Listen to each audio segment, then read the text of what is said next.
خبر ہمارے سامنے، اچھی خبر اس لیے نہیں ہے کیونکہ یہ ہم تھوڑا سا فیل کرنا سٹارٹ ہو بھی گئے ہیں، اور اب تو بتایا جا رہا ہے کہ ایسا ہی ہوگا کہ گھریلو صارفین کو صرف کھانے کے 3 اوقات گیس ملے گی، اور یہ ذرائع بتا رہے ہیں سوئی ناردرن اور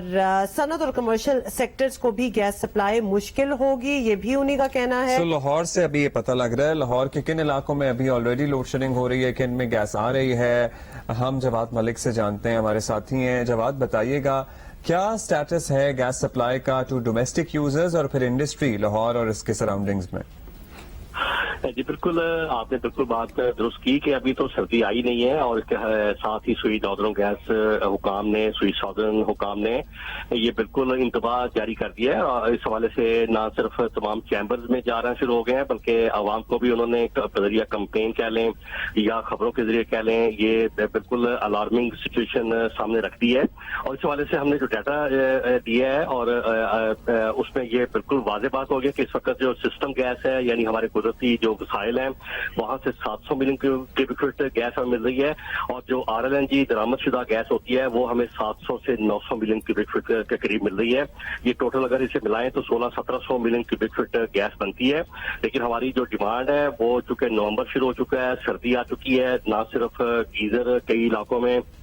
آن ہو چکے ہیں بلکہ جو چولہے ہوتے ہیں اس کی بھی ہیٹنگ پروسیس زیادہ ہو چکا ہوتا ہے، ان کو زیادہ ہیٹ چاہیے ہوتی ہے، تو یہ گیس 500 سے 700 ملین کیوبک فٹ کی ڈیمانڈ بڑھ چکی ہے۔ اگر جو ہی بارش ہوگی یا موسم تھوڑا سا اور سخت ہوگا، ٹیمپریچر 12-14 تک جائے گا ملک بھر میں، تو اس کے ساتھ ہی 1000 سے لے کر 1500 ملین کیوبک فٹ تک۔ اچھا جواد، یہ بھی بتائیے گا کہ صنعت اور کمرشل سیکٹر کو بھی گیس سپلائی جو ہوگی وہ مشکل ہوگی، تو اس سے کیا ہوگا؟ مطلب آپ اس سے کیا فورسی کر رہے ہیں؟ جی بالکل، یہ ہم کئی سال سے یہ بالکل اندازہ لگاتے آئے ہیں کہ جب جو ہی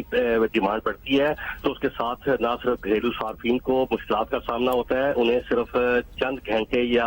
کچھ دیر کے لیے گیس مل پاتی ہے، اور اس کے ساتھ صنعت اور جو کمرشل سیکٹر ہے وہ بھی محروم ہو جاتا ہے، اور ان کا پریشر لو ہو جاتا ہے، جو خاص طور پر مین لائن کے اوپر انڈسٹری ہے یا کمرشل صارفین ہے ان کو گیس مل پاتی ہے، لیکن جو ٹیل اینڈ پہ ہوتے ہیں یا دور دراز چھوٹی لائنیں ہوتی ہیں کم انچ کی، وہاں پر پریشر ڈاؤن ہو جاتا ہے اور ان کو پھر متبادل فیول پر جانا پڑتا ہے، اور اس وقت ہمارے جو کنزیومر ہیں 23,000 کے لگ بھگ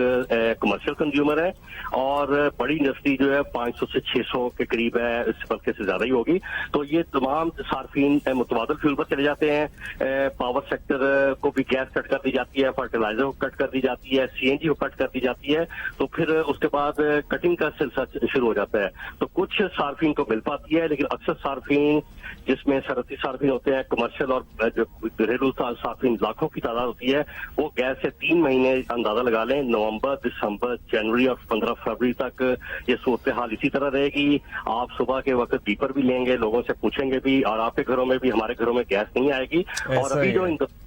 جی بالکل جی تھینک یو جواد، اور گڈ لک فار آلٹرنیٹیوز، آپ لوگ بھی کریں گے، ہم بھی کریں گے اور باقی لوگ بھی کریں گے۔